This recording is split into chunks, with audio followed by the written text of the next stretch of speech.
नमस्कार दोस्तों, स्वागत है आप सभी का द स्टडी अड्डा में। और हम देख रहे थे सीजीएल प्री 2024 में पूछे गए हिस्ट्री के प्रश्नों को। तो ये उसी क्रम में ये हमारी 5वीं क्लास है। अब तक हम 4 ले चुके हैं। 4 में हमने हिस्ट्री के ही क्वेश्चन देखे थे। देखते हैं आज की क्लास।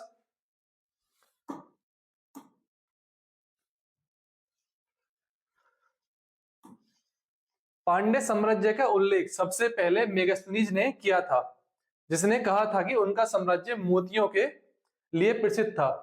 उनकी राजधानी थी, पांड्यों की राजधानी क्या थी ये बताना है। तंजावुर, उरैयूर, मदुरै या कावेरीपट्टनम। तो बताओ पांड्य साम्राज्य की राजधानी क्या थी? तंजावुर थी, उरैयूर थी, मदुरै थी या कावेरीपट्टनम थी? क्या थी पांड्य साम्राज्य की राजधानी? तो पांड्य साम्राज्य की राजधानी क्या थी? पांड्य साम्राज्य की राजधानी थी मदुरै।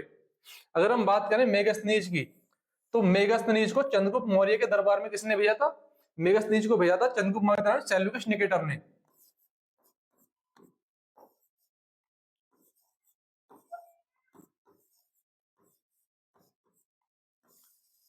सेल्यूकस निकेटर ने। अगर मेगास्थनीज की बुक की बात करें तो मेगास्थनीज की बुक कौन सी है? मेगास्थनीज ने बुक लिखी थी इंडिका।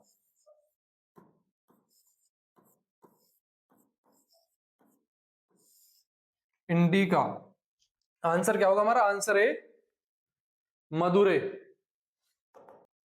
निम्नलिखित में से किसने सहायक गठबंधन की प्रणाली तैयार की? विलियम बेंटिक ने, वेलेजली ने, डलहौजी ने या कैनिन ने? तो बताया जो सहायक संधि थी वो किसने तैयार करी थी? बेंटिक ने, वेलेजली ने, डलहौजी ने या कैनिन ने? बताइए। तो जो सहायक संधि तैयार की थी किसने? वेलेजली ने। तो वेलेजली कब से कब तक वायसराय थे? गवर्नर जनरल थे 1798 से 1805 तक। और जो सहायक संधि थी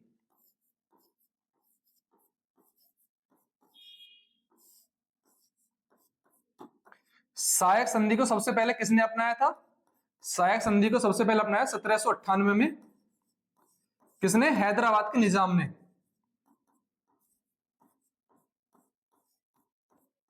किसने अपनाया था? हैदराबाद ने।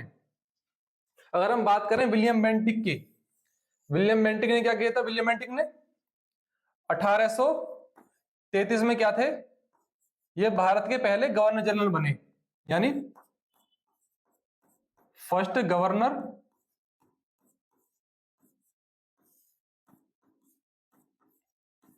जनरल।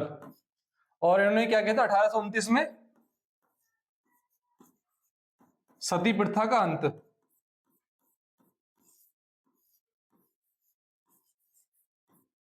सती प्रथा का अंत किया।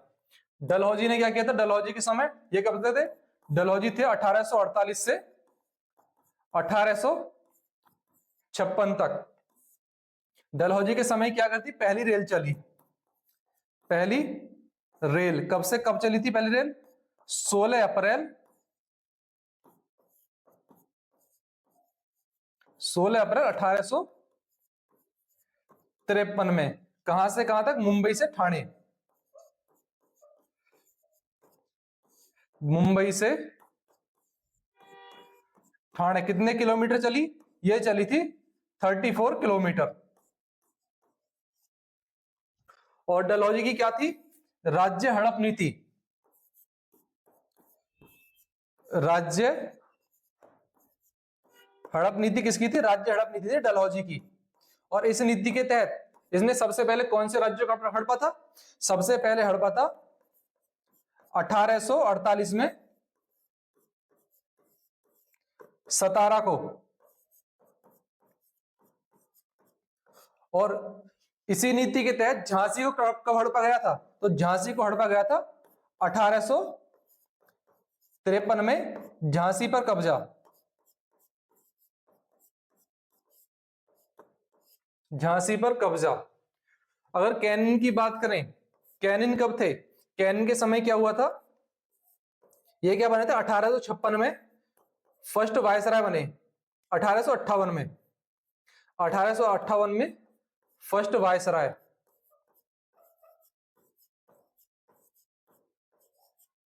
और इसी के समय क्या हुआ था 1860 आईपीसी, 1860 में क्या हुई आईपीसी, आईपीसी बनी और 1862 में क्या हुआ आईपीसी लागू हो गया 1862 में।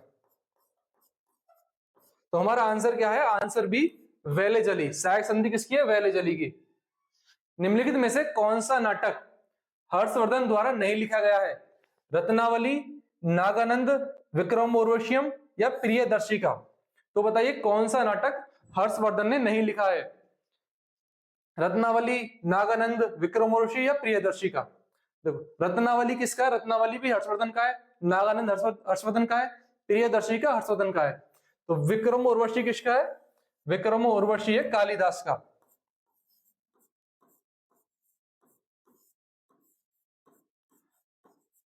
कालिदास का। अगर कालिदास के और नाटक की बात करें कौन से, रघुवंशम,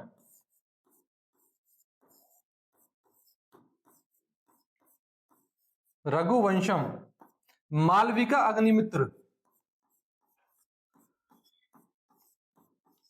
मालविका, मालविका अग्निमित्र, और कौन सा है इसका कालिदास का, और कौन सा है कालिदास का, मेघदूत, मेघदूत। तो आंसर क्या है हमारा, आंसर सी विक्रमो उर्वशियम। गयास उद्दीन बलबन ने किस विभाग की स्थापना करवाई थी जिसे दीवाने अर्ज भी कहा जाता है। दीवाने अर्ज क्या है, सैन्य विभाग है, शैक्षिक विभाग, कृषि विभाग है या वाणिज्य विभाग है। तो बताइए दीवाने अर्ज कौन सा विभाग है, सैन्य, शैक्षिक, कृषि या वाणिज्य। कमेंट करें आंसर, दीवाने अर्ज कौन सा विभाग है।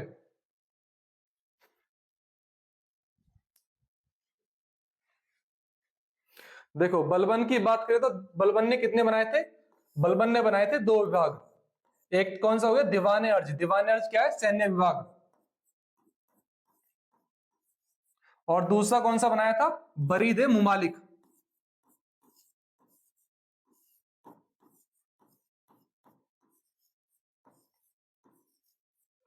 बरीदे मुमालिक, बरीदे मुमालिक क्या था, ये था गुप्तचर विभाग, गुप्तचर विभाग। तो आंसर क्या होगा, आंसर हमारा ए सैन्य विभाग। अगर बलबन से ही और बात करें, बलबन ने क्या अपनाई थी, लौह एवं रक्त की नीति,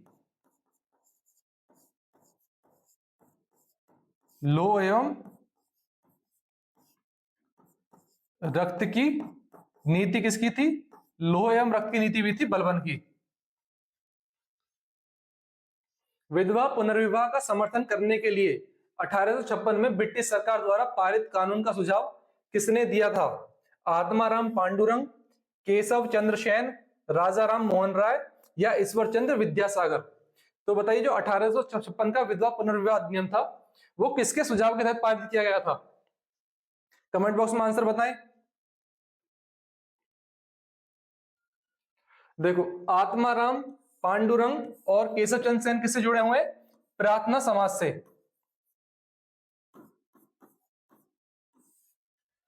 प्रार्थना समाज।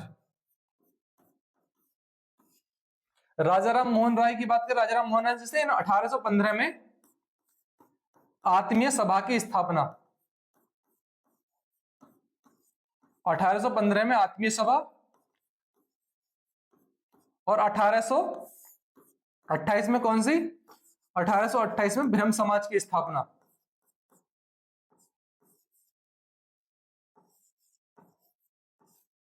ब्रह्म समाज। तो आंसर क्या हमारा, आंसर डी ईश्वर चंद्र विद्यासागर के प्रयासों से 1856 में विधवा पुनर्विवाह अधिनियम लागू हुआ था। कृषि को बढ़ावा देने के लिए मोहम्मद तुगलक ने निम्नलिखित में से कौन से नए मंत्रालय की स्थापना की, दीवाने रिसालत, दीवाने अर्ज या दीवाने अमीर कोही या दीवाने इंसा। बताइए मोहम्मद बिन तुगलक ने कौन से नए मंत्रालय की स्थापना की थी, दीवाने रिसालत, दीवाने अर्ज, दीवाने अमीर कोही या दीवाने इंसा। कमेंट करें आंसर, कौन से मंत्रालय की स्थापना की थी।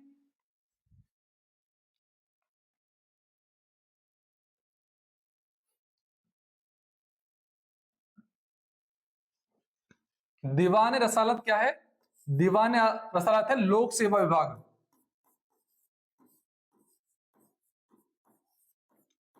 लोक सेवा विभाग। दीवान अर्ज हमने अभी देखा है, दीवान अर्ज कौन सा था? सैन्य विभाग।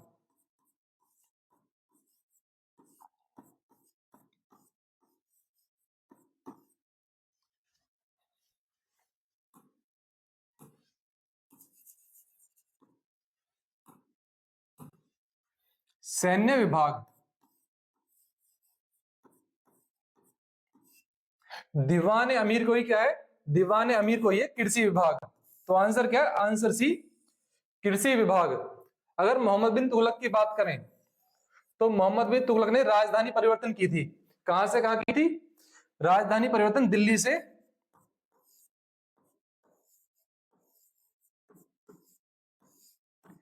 दिल्ली से देवगिरी। और सांकेतिक मुद्रा दिल्ली सल्तनत के कौन सुल्तान ने चलाई थी? तो सांकेतिक मुद्रा भी एमबीटी यानी मोहम्मद बिन तुगलक ने चलाई थी।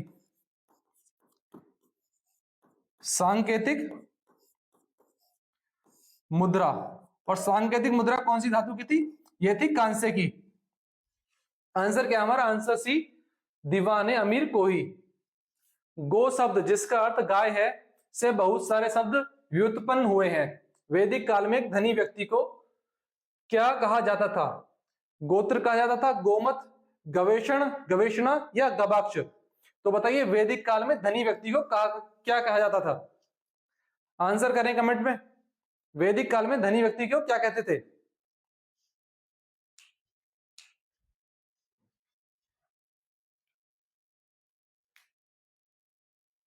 तो वैदिक काल में धनी व्यक्ति को क्या कहते थे? गौमत।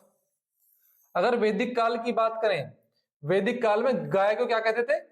वैदिक काल में गाय को कहते थे अगन्या।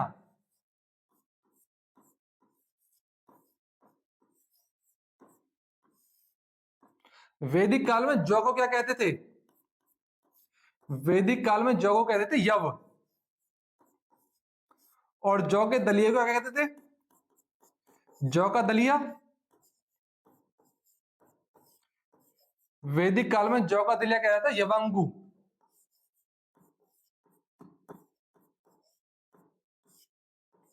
यवांगु। हमारा आंसर क्या होगा? आंसर बी, गौमत। मत्त विलास प्रहसन के रचयिता महेंद्र वर्मन प्रथम निम्नलिखित में से किस शासक राजवंश से संबंधित हैं? पल्लव वंश से, चालुक्य वंश से, पुष्यभूति वंश से या मैत्रक वंश से? बताइए महेंद्र वर्मन किस राजवंश से संबंधित हैं?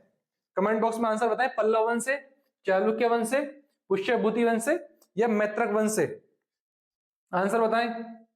तो महेंद्र वर्मन किससे है? महेंद्र वर्मन है पल्लव वंश से। पल्लव वंश के संस्थापक कौन है? पल्लव वंश के संस्थापक है सिंह विष्णु।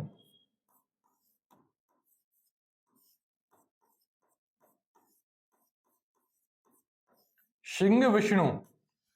चालुक्य वंश की स्थापना किसने की थी? चालुक्य वंश की स्थापना की थी पुलकेशिन प्रथम ने।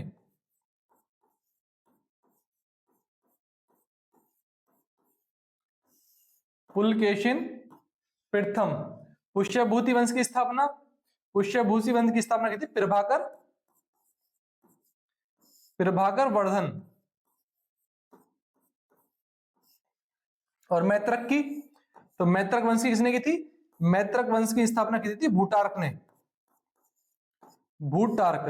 तो महेंद्र वर्मन किससे थे? महेंद्र वर्मन थे पल्लव वंश से। भारत में 1792 में निम्नलिखित में से किस गवर्नर जनरल द्वारा दरोगा प्रणाली की शुरुआत की गई थी? मिंटो द्वारा, मेयो द्वारा, विलियम बेंटिक द्वारा या कॉर्नवालिस द्वारा? तो बताइए किस गवर्नर जनरल द्वारा दरोगा प्रणाली की शुरुआत की गई थी? आंसर बताएं, कमेंट करें आंसर जल्दी। मिंटो द्वारा, मेयो द्वारा, विलियम बेंटिक द्वारा या कॉर्नवालिस द्वारा? बताएं किसके द्वारा की गई थी? तो किसके द्वारा की गई थी? कॉर्नवालिस। कॉर्नवालिस को क्या बोलते हैं? नागरिक सेवा,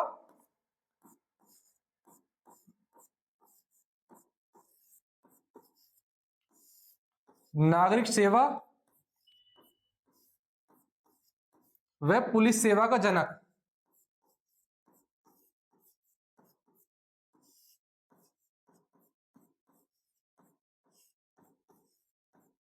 वह पुलिस सेवा का जनक। मिंटो के समय क्या हुआ था? मिंटो के समय ही 1906 में मुस्लिम लीग की स्थापना,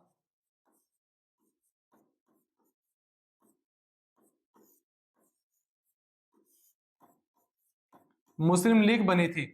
और इसी के समय क्या हुआ था? 1909 में मार्लो मिंटो एक्ट आया था। Morley Minto act.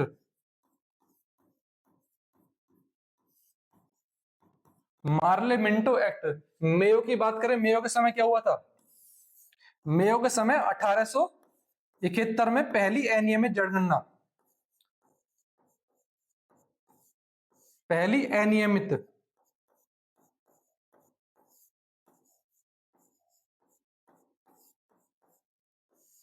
पहली अनियमित जनगणना,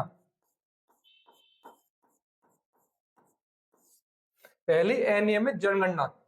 बेंटी के समय क्या हुआ था? विलियम बेंटी के समय, विलियम बेंटी के समय 1829 में सती प्रथा पर रोक,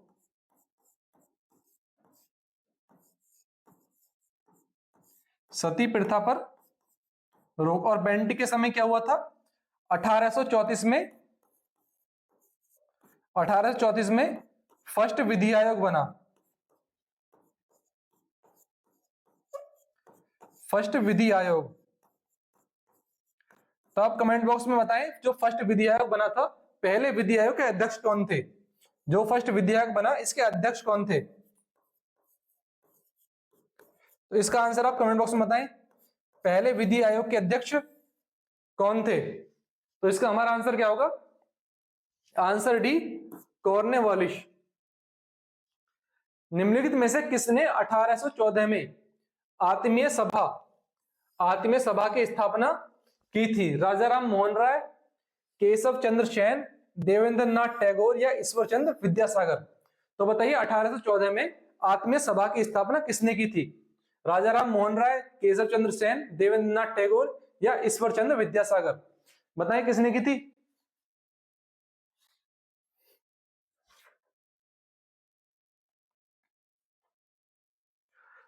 आत्मीय सभा की स्थापना किसने की थी? राजा राम मोहन राय। और राजा राम मोहन राय ने क्या की थी 1828 में? 1828 में ब्रह्म समाज की स्थापना,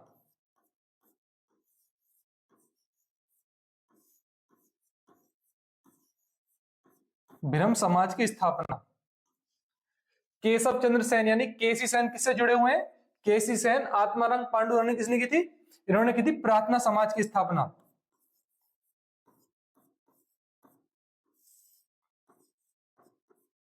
प्रार्थना समाज। ईश्वर चंद्र विद्यासागर से क्या हुआ था 1856 में? ईश्वर चंद्र विद्यासागर जी के प्रयासों से क्या हुआ था? विधवा पुनर्विवाह अधिनियम जो पारित हुआ था, विधवा विधवा पुनर्विवाह एक्ट किसके प्रयासों से पारित हुआ था? ईश्वर चंद्र विद्यासागर के प्रयासों से। विधवा पुनर्विवाह,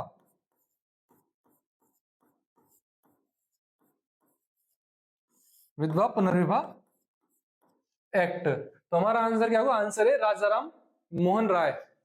सीधो और कानू निम्नलिखित में से कौन से आदिवासी विद्रोह के नेता थे? तो सीधो और कानू ने किस आदिवासी विद्रोह का नेतृत्व किया था? मुंडा विद्रोह, कोल विद्रोह, संथाल विद्रोह या मोपला विद्रोह? तो बताइए सीधो और कानू ने किस आदिवासी विद्रोह का नेतृत्व किया था? मुंडा विद्रोह, कोल विद्रोह, संथाल विद्रोह या मोपला विद्रोह? बताइए आंसर।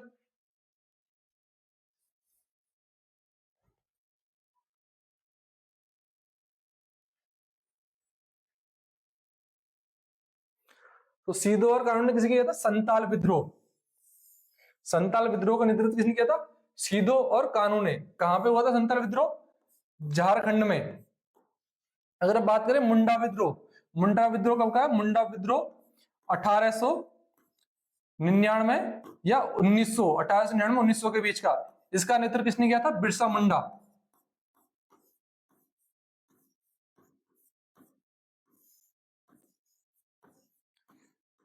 बिरसा मुंडा। कोल विद्रोह कब का है?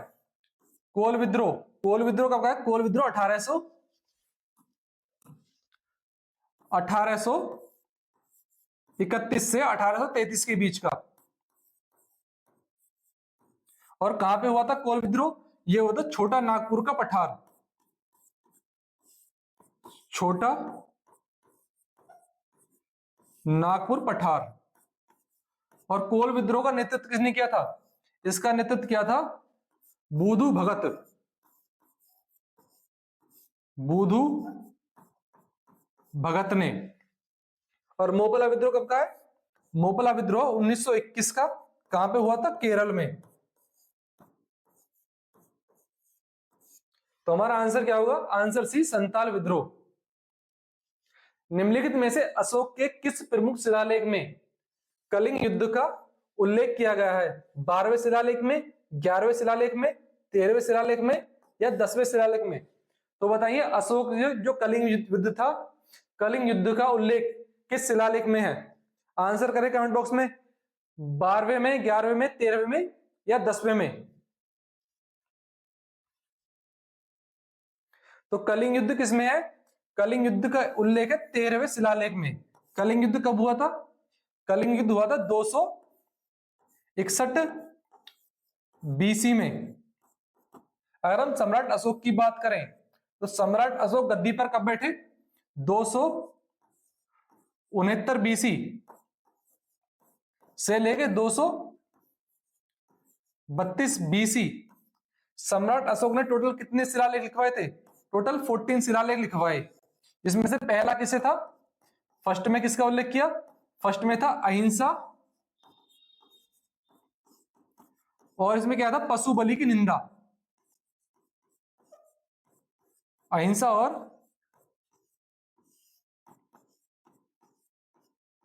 पशु बलि की निंदा। अगर हम बात करें फोर्थ शिलालेख में क्या था? फोर्थ में क्या था? बहरी घोष के स्थान पर धम्म घोष की नीति।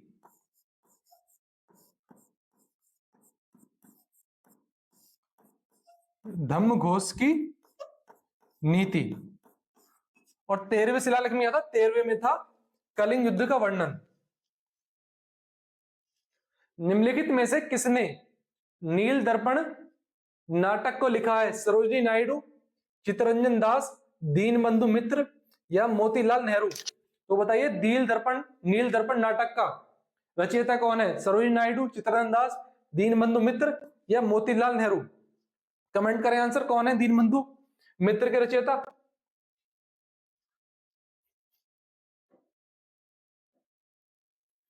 दीनबंधु मित्र। नील दर्पण को किसने लिखा है? नील दर्पण को लिखा है दीनबंधु मित्र ने। अगर हम बात करें सरोजिनी नायडू जी ने क्या करा? सरोजिनी नायडू 1925 में कांग्रेस के कानपुर अधिवेशन की अध्यक्षता कौन सी किसने की थी? कानपुर अधिवेशन की अध्यक्षता।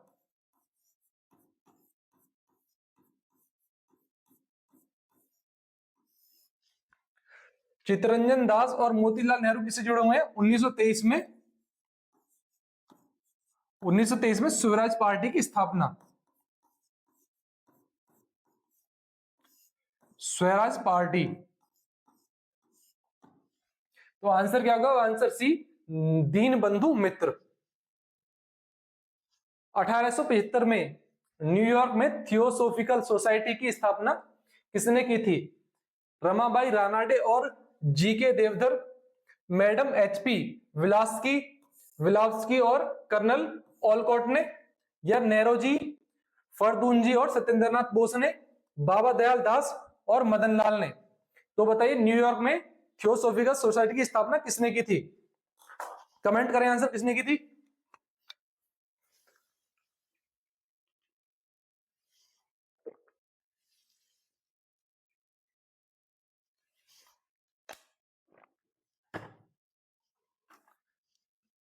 तो न्यूयॉर्क में थियोसोफिकल सोसाइटी की स्थापना किसने की थी? मैडम एचपी विलास्की और कर्नल ओलकॉट ने। अगर हम बात करें थियोसोफिकल सोसाइटी, इसका मुंबई में कार्यालय कब खुला था? तो थियोसोफिकल सोसाइटी का मुंबई में कार्य खुला था 18 79 में मुंबई में कार्यालय,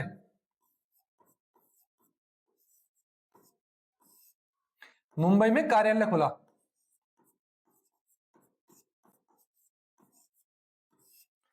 और Annie Besant, Annie Besant theosophical society से कब जुड़ी थी? तो एनी बेसेंट ने थियोसॉफिकल सोसाइटी को ज्वाइन किया था 1889 में।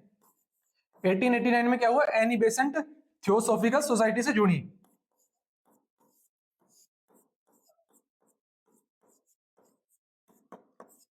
एनी बेसेंट इससे जुड़ी, तो आंसर क्या होगा? Answer B, madam HP विलावस्की।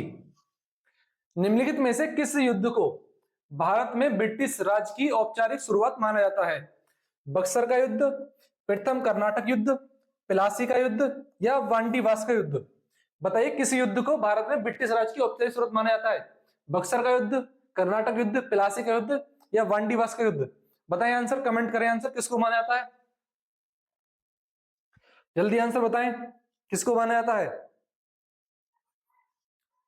Buxar का युद्ध कब का है?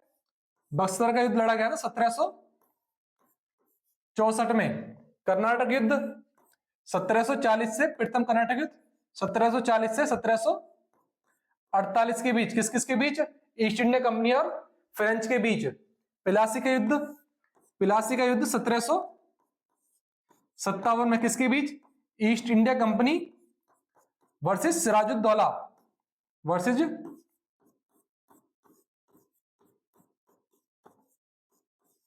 सिराजुद्दौला। और वांडीवास का युद्ध कब का है? वांडीवास का युद्ध 20 जून 1760। इस युद्ध के साथ क्या हुआ? भारत में फ्रेंचों का पतन। तो किस युद्ध को भारत में ब्रिटिश राज की औपचारिक शुरुआत माना जाता है? प्लासी का युद्ध 1757। आंसर क्या होगा? आंसर सी, प्लासी का युद्ध।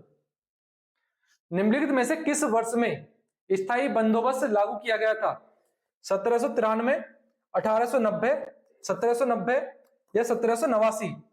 तो बताइए किस वर्ष में स्थायी बंदोबस्त लागू किया गया था? 1793 में, 1890 में, 1790 में या 1789 में?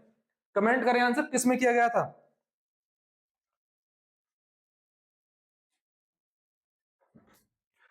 तो स्थायी बंदोबस्त कब लागू किया गया था? स्थायी बंदोबस्त 1793 में। और किसने लागू किया था? कॉर्नवालिस ने। कॉर्नवालिस। और कॉर्नवालिस को ही हम क्या बोलते हैं? इसको ही कहा जाता है पुलिस सेवा व नागरिक सेवा का जनक। अगर एक क्वेश्चन पूछा था कॉर्नवालिस की समाधि, कॉर्नवालिस की समाधि कहां पे है?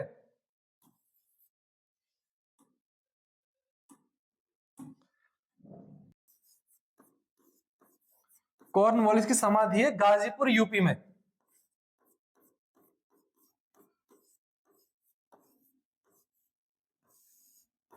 गाजीपुर, यूपी। तो हमारा आंसर क्या होगा? आंसर है 1793 में स्थायी बंदोबस्त लागू किया गया था।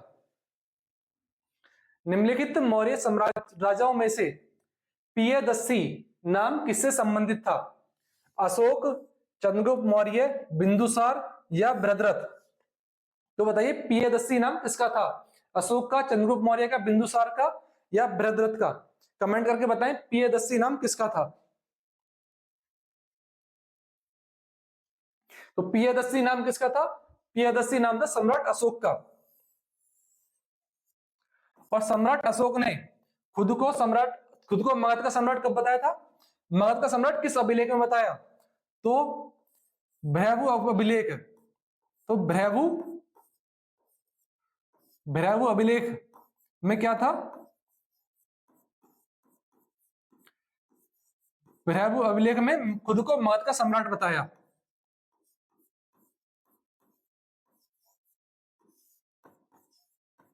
मगध का सम्राट। अगर हम बात करें जो अशोक के अभिलेख थे, अशोक के अभिलेख की लिपि की बात करें, हम अशोक के जो अभिलेख थे उनकी लिपियों की बात करें तो भारत में कौन सी लिपि थी? भारत में कौन सी लिपि थी? और पाकिस्तान में कौन सी लिपि थी? और अफगानिस्तान में कौन सी लिपि थी?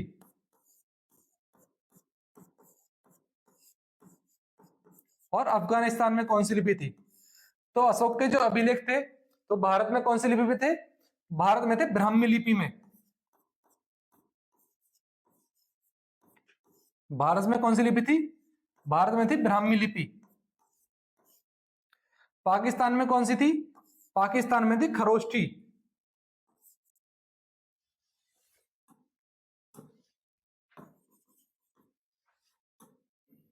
पाकिस्तान में कौन सी लिपि थी? पाकिस्तान में थे खरोष्ठी लिपि में। कुछ बैठा है क्या इस पर भी? पाकिस्तान में कौन से थे? पाकिस्तान में थे खरोष्ठी लिपि में।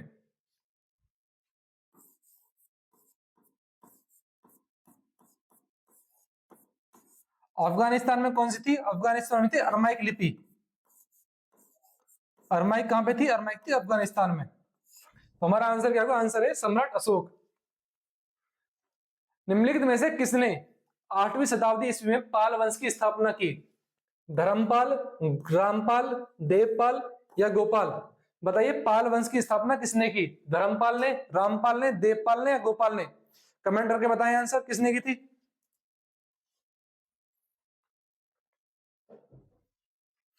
तो पाल वंश की स्थापना किसने की थी? पाल वंश की स्थापना की थी गोपाल ने।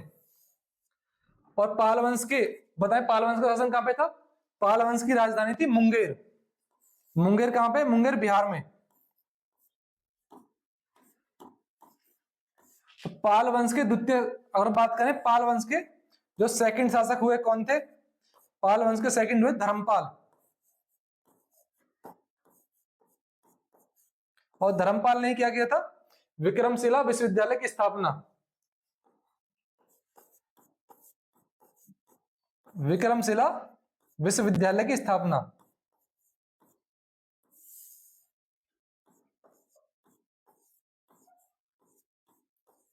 विक्रमशिला विश्वविद्यालय। हमारा आंसर क्या होगा? Answer D Gopal. निम्नलिखित में से किस सुल्तान ने चांदी के टका और तांबे के जीतल नामक 2 सिक्के चलाए? बहलोल लोदी, इल्तुतमिश, गयासुद्दीन बलबल या कुतुबुद्दीन ऐबक? तो बताइए, दिल्ली के किस सुल्तान ने टाका और जीतल के सिक्के चलाए? बहलोल लोदी ने, इल्तुतमिश ने, गयासुद्दीन बलबल ने या कुतुबुद्दीन ऐबक ने? बताइए किसने चलाए थे? तो किसने चलाए थे? ये चलाए थे इल्तुतमिश ने। अगर इल्तुतमिश की बात करें तो दिल्ली की गद्दी पर कब बैठा? 1211 से 1236। इल्तुतमिश को क्या बोलते हैं? दिल्ली सल्तनत का असली सुल्तान।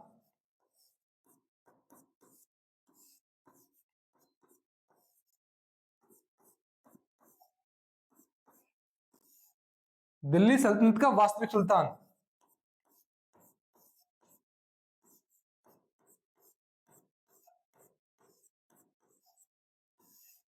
वास्तविक सुल्तान।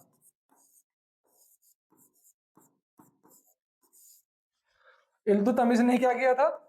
तुर्क चहलगामी का गठन।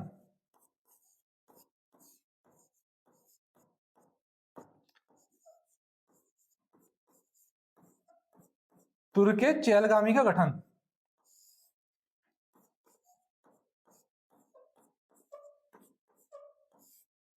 हमारा आंसर क्या होगा? Answer B Iltutmish.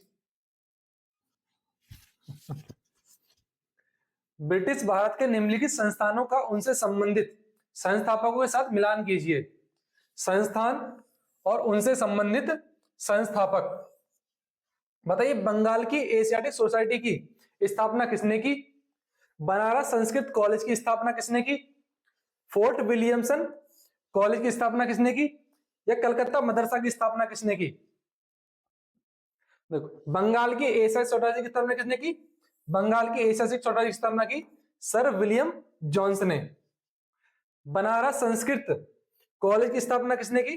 Banaras Sanskrit college की स्थापना जोनाथन डंकन ने। फोर्ट विलियम कॉलेज की स्थापना लॉर्ड वेलेशली ने। और कलकत्ता मदरसा की वॉरेन हेस्टिंग ने। तो आंसर क्या होगा हमारा, ए का 4, बी का 3, ए का 4 किस में, ए का 4 ऑप्शन सी में। तो हमारा आंसर क्या होगा, आंसर सी हमारा सही आंसर हो गया। तो ये थे हमारे आज के हिस्ट्री के 20 क्वेश्चन। अगर क्लास पसंद आई तो क्लास को लाइक करें, अगर आपने द स्टडी को सब्सक्राइब नहीं किया सब्सक्राइब करें। Thank you.